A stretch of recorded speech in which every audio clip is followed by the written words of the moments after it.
Another adult. Hi, Janice, can you hear us okay? No. Yeah, I can hear you fine. Janice, can you hear us? Yes, I can. That's great, thank you.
Great. I'd like to call this meeting of the Development, Transportation, and Infrastructure Advisory Committee to order. Thank you all for attending. Prior to adoption of the agenda, just a small little blurb about what's on the screen there. So as the cultural and economic hub of the Fraser Valley, there's always a lot going on in Abbotsford. To learn more about your city council, it's up to the community and the decisions we make that affect the lives of our residents. Please do check that out. Visit abbotsford.ca, your council. You can see updates on the council meetings through the council briefs, see photos from community events, and read blog posts covering issues and events mattering that have to do with our community. So please do check that out. With that, can I'm sure everyone's had a chance to take a look at the agenda. Can I get a motion to approve the agenda, please? Great, thank you, Rob. Ryan, all in favor? Opposed, if any? Motion carries. We also have the minutes from April 18th.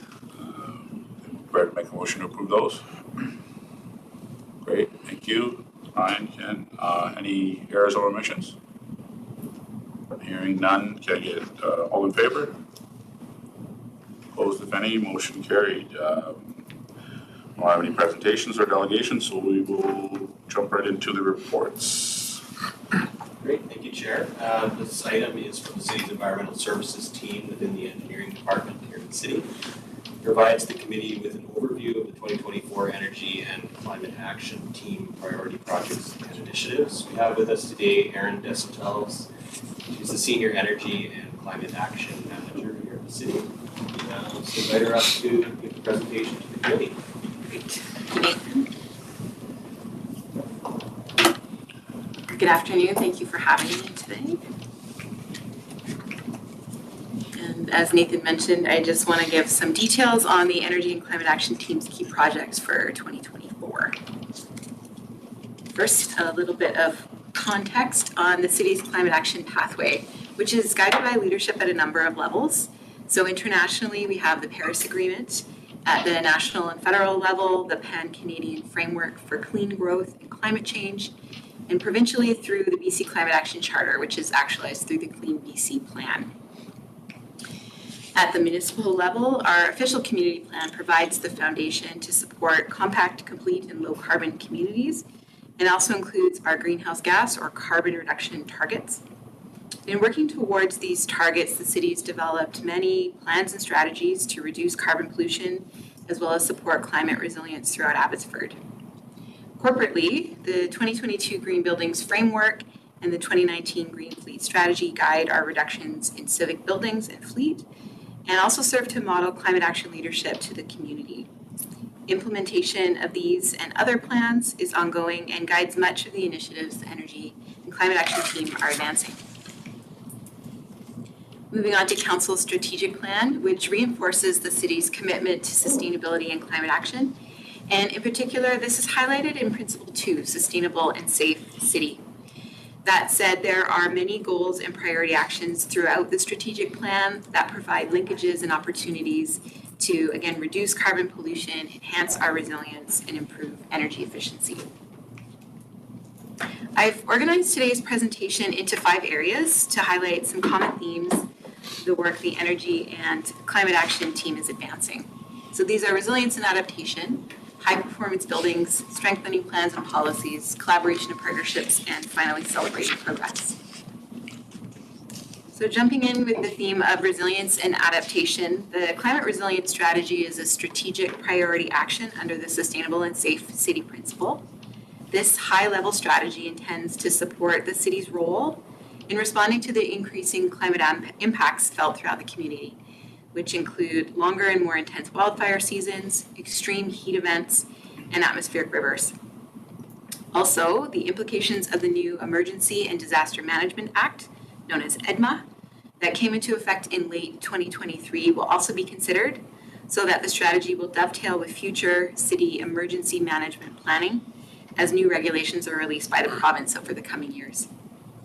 Strong staff guidance will support the project throughout the development process, and using a low carbon resilience lens will allow the city to look for opportunities to integrate carbon pollution reduction with preparing for the impacts of climate change. And this approach represents a best practice in local government climate action planning. I wanted to go over just a few key approaches staff are proposing as the project gets started. Includes ensuring that we acknowledge and celebrate the really good work that's been completed or is currently underway under that banner of climate resilience. The project will also leverage this project to build on what's been accomplished through city plans and strategies, including the Abbotsford Extreme Weather Response Plan, Know Your Hazards Guide, Long-Term Flood Mitigation Strategy, and Urban Forest Strategy, among others. The project timeline will include 4 stages with initial background research and key findings currently underway. And once the stage is complete, a consultant will be engaged to help us explore options with tasks including internal and external engagement and a climate risk assessment to identify hazards, ultimately outlining a strategic approach to support community resilience. A draft strategy will then be developed, and staff will bring this to council to confirm it aligns with the city's interests and priorities before being finalized in early 2025. Moving into the theme of high performance buildings and starting with a civic facility, the Energy and Climate Action staff are advancing the ARC Heat Recovery and Optimization, or HERO project. Through the HERO project, the mechanical systems at the Abbotsford Rec Center in 3 areas of the Aquatic Center, the Ice Rink, and the Community Rec Center will be integrated and make use of a heat recovery and sharing system that will reduce carbon pollution by over 70% and decrease annual energy use by 40%. This project also improves the accessibility of the pool area with enhancements to the pool lifts. This $10 million project is supported by a federal green and inclusive community building grant for just under half of the total project cost. And we've convened a diverse project team that includes the project management office, operations, energy and climate action staff, as well as consultants. And while this project has been in the works since 2020, it officially launched in the fall of 2023 and is currently in the design phase and on schedule to be completed in Q3 of next year.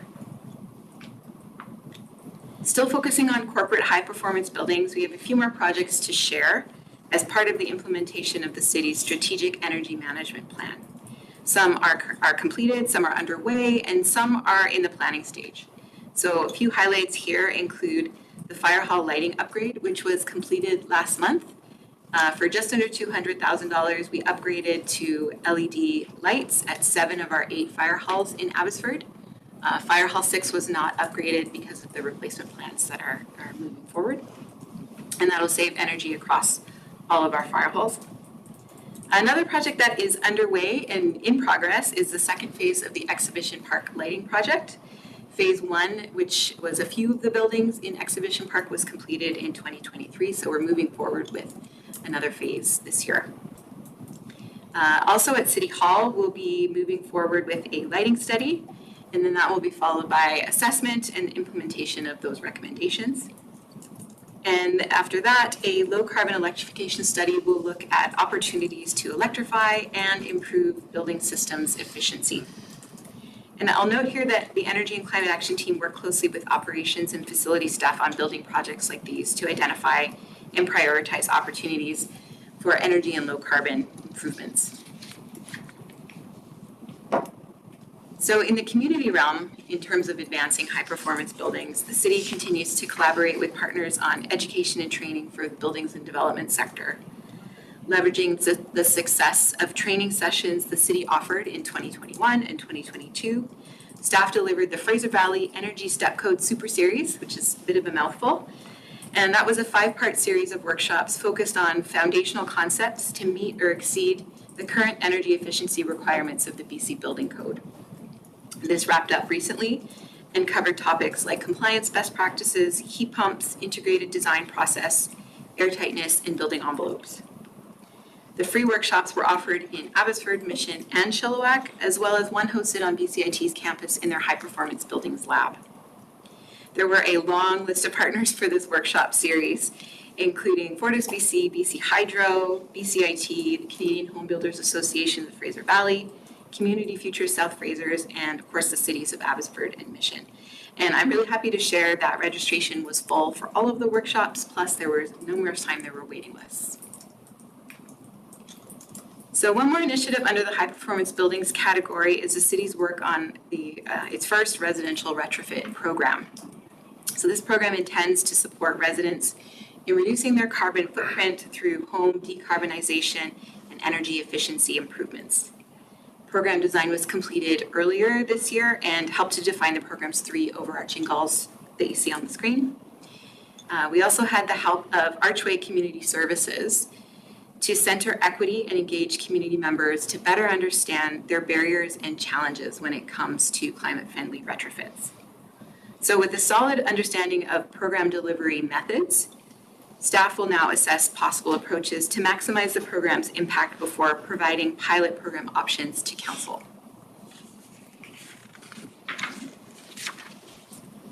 The next category is strengthening plans and policies. And I have got 3 initiatives here. So I'll start with the OCP update project. Climate change has been identified as a key challenge impacting residents and future growth of the city. And energy and climate action staff are supporting the project as part of the technical advisory group. And as I mentioned earlier, the OCP establishes the greenhouse gas reduction targets.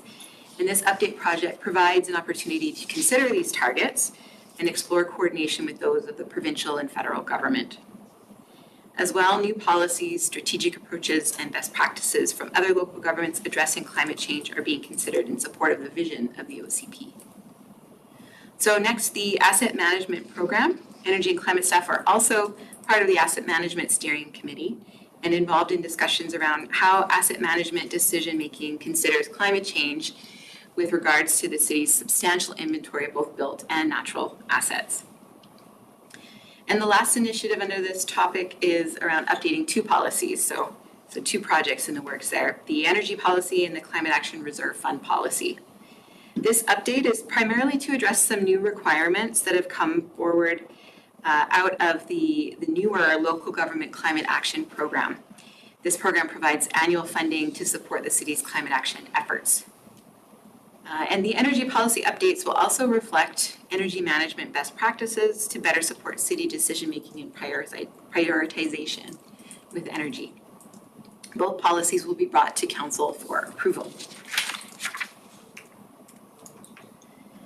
Moving on to collaboration and partnerships, this is an area where I know the city is very involved and excels, and one where energy and climate action staff see as essential to advancing the portfolio. So first with utilities, we have partnerships with BC Hydro and Fortis that are long-standing, and both utilities actively fund city projects and provide access to peer networks, resources, and training opportunities. We also have co-funding agreements in place with both utilities to support city staff positions and improve our capacity. Secondly, we partner with other local governments, and I mentioned as part of the Energy Step Code workshops, we've been working with Chilliwack and Mission, and that helps to broaden the reach of these education opportunities and share the responsibilities in delivering these high-quality events. We've also worked with the Fraser Valley Regional District and some health and research bodies to offer 2 DIY air cleaner workshops at the Matsqui Rec Center in May. And there, participants took home an air cleaner to improve their indoor air quality especially during times of wildfire events, and that supports our community resilience.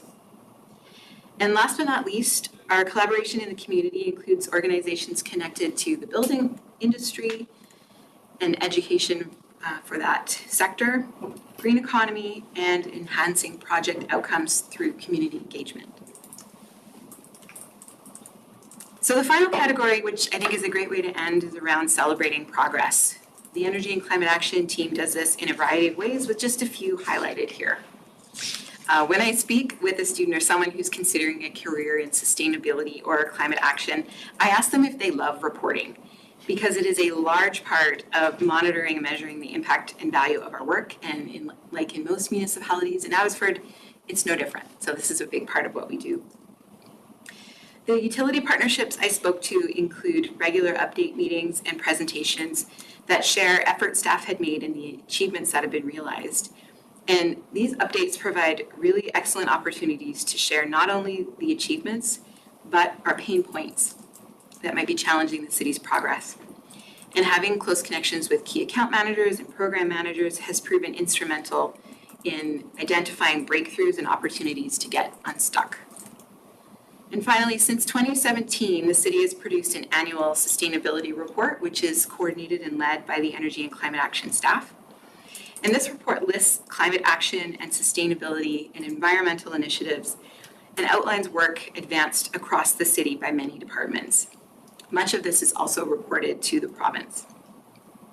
Staff will be bringing a report to council in the fall with our annual update on energy and climate action, including our progress towards achieving our 2025 corporate greenhouse gas emissions reduction target.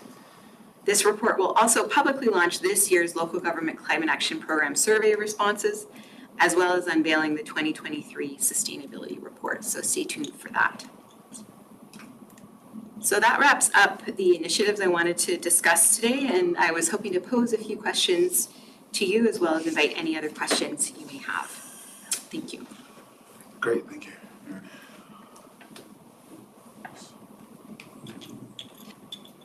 Any questions or concerns from the committee members? I have a question about the residential retrofit program. Is that like a rebate style program, or is that just encouraging residential homeowners to reduce energy?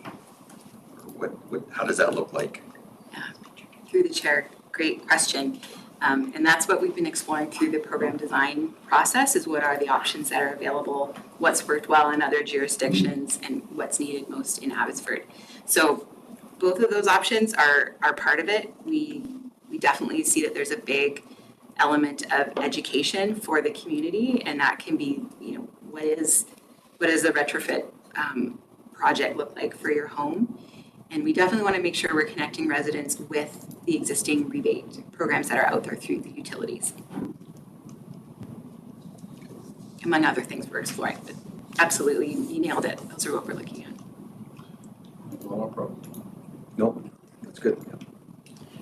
One question now on the topic of like all the improvements that you're making to some of these like larger buildings like the rec center that you mentioned. What does the process look like when you're trying to figure out how much of an impact you made after these retrofits are done? You talk about the reporting there and try to gather information. I'm sure it's very time consuming and probably hard to gather pretty accurate information, but what does that process look like to figure out, okay, from the time that we started the retrofits to the time that we're complete, how much of an improvement have we made, and what does that look like in the years going ahead? Through the chair, great question.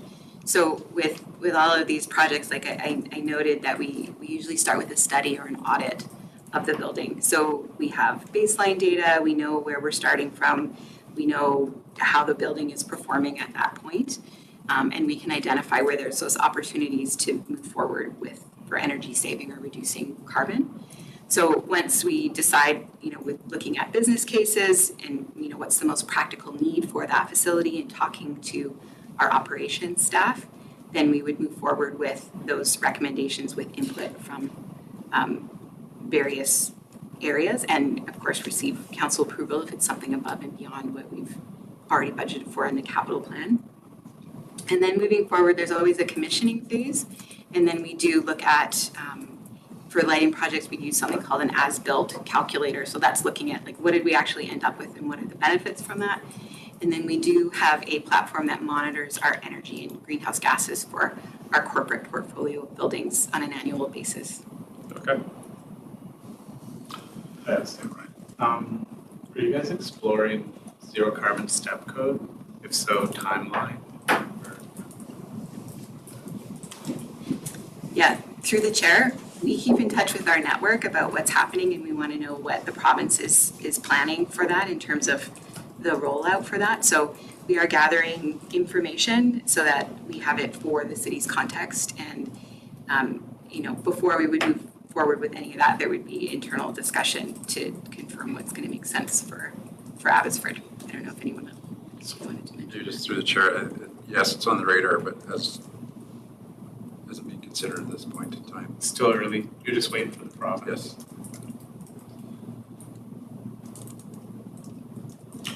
Any questions online? Good. Okay. Any other questions or concerns here in person? Sounds good. Okay, thank you. Great presentation. There's no recommendation, and there's no business either. Sorry, no new business. So, somebody prepared to make a motion for adjournment? Great, Ken. Second, thank you. All in favor? Opposed, if any? Motion's carried. Thank you all for attending, and the next meeting is September 5th. Please, don't forget to check out the council. City and council, what we discussed at the beginning of the meeting there. Gotta check that out.